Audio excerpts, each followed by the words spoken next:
Hey guys, welcome back to another episode of Hearthstone. Today we're going to be continuing to check out the Kobolds and Catacombs expansion, this time with our second match featuring our Barn Spell Hunter deck. This is a very interesting deck, not the cheapest one to craft, but definitely a far departure from the average Hunter deck that we've seen over the last few years. It doesn't really use face strategies so much as it's more of a tempo deck, and is actually a tempo control deck, really, because it's got just so many spells for removal as well as minion plays. I think a great example of that would be Flanking Strike, which is 4 mana, deal 3 damage to a minion, and summon a 3/3 wolf, which is also a beast. Really cool synergies, and also makes use of the Hunter legendary weapon Roque Dalar, which lets you fill your hand with random Hunter cards if you don't have any minions in your deck. Very cool. That said, let's go ahead and jump in and see if we can get our second win.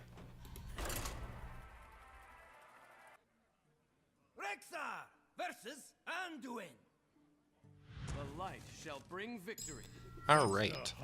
Priest should be interesting. This is probably Spiteful Priest, and I'm actually not quite sure how this will go. I don't really want tracking in my opening hand because I hate the card tracking, but I'm going to keep it because I should.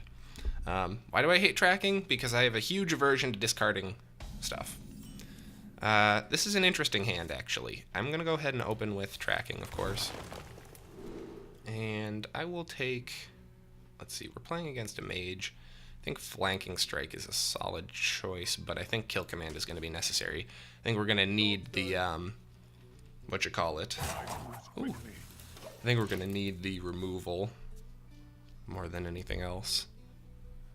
Flanking Strike is nice, but 3 damage is not enough to remove a lot of, nice.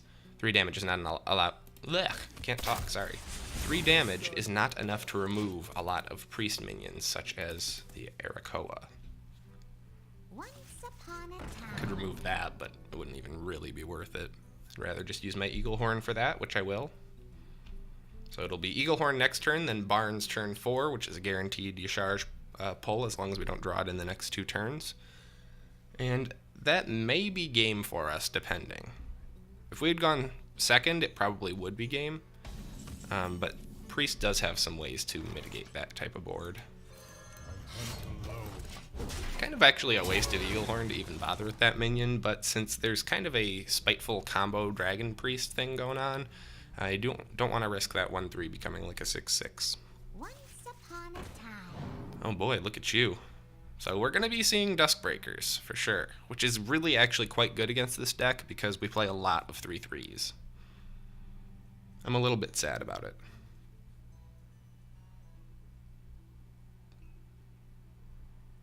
But we might be okay because of Yasharj just outright. The nice thing is, though, that's not a win condition, while it is kind of a meme play. Here we go. The time she has come. Tonight, a tale of terrible tragedy. And then I will just break my weapon on the 3/2 here. And Yasharj. Nice. Alright. So, assuming he doesn't just death that thing immediately and then bop the other one, we're in a really good position. If he does death it immediately, I'm going to be a little bit sad, but it is what it is.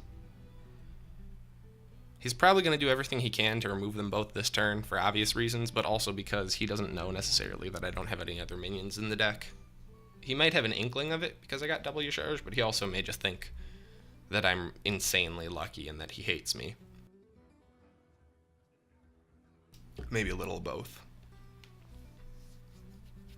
We have Deadly Shot and Kill Command to counter pretty much anything he's going to drop. Hunter's Mark and Candle Shot are also really good for removal, so at this point we just want to keep our minions. We'll see if that's actually going to be possible. Yeah, I knew that Duskbreaker would be coming out soon, but it's actually not as bad as it could have been. Explosive Trap, not actually super useful here. Almost would rather just keep it in my hand for now. We don't have any beasts, but I could still Kill Command his 3/3, which I don't hate the idea of doing because he's going to be doing whatever he can to hit my Yasharj as much as possible. The only alternative would be to Deadly Shot it, which would be a pretty big waste. I hate the idea of wasting 5 damage, but we're going to do it all the same. I want Yasharj to live for as long as possible here. If we can get one more hit off with it, it's basically going to be a guaranteed win. Never know, though. It is a priest. He could spring back with like a greater healing potion, and I'd be bummed. Oh, look at you. Thank goodness for Deadly Shot. Ooh. Well, I guess we'll be using Hunter's Mark Candle Shot instead. That's fine with me. Actually, Unleash the Hound's Hunter's Mark would be even better. Well, would it? No, not really. I'll save the Unleash the Hound's place. Get bopped. Alright. I think we got it in the bag. Ooh, I should have dropped Explosive Shot, though, because it's all characters. Or all enemies, rather. Oh, well. It is possible that we could be 1 damage short. No, it isn't, because we can just Unleash the Hounds for a single minion if he doesn't attack into Decharge. So, yeah, the meme has won us this one. Unless he can get a real crazy Hail Mary here. But even another Duskbreaker would not stop this 10-7.